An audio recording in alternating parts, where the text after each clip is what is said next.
Welcome to watch FlowPo F3 Ultrasonic Flowmeter. Still tearing your hair out over that rat's nest of Flowmeter wiring?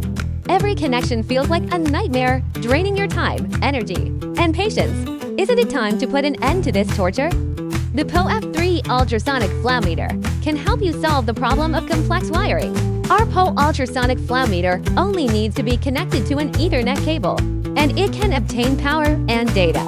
Before using it, you must first know this one is Po switch, and this one is Po cable. Now you can connect to use. It's very simple. It is very easy to install and can be clamped onto the pipe.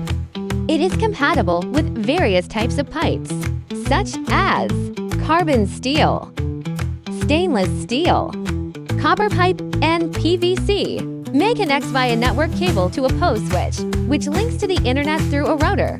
Its flow data is uploaded to the cloud server over the internet, under the guidance of AI and applications. With the integration of AI and applications, Po Flowmeters can become increasingly intelligent for the scenarios that have already been put into use. At what time period can the water consumption be estimated to be greater?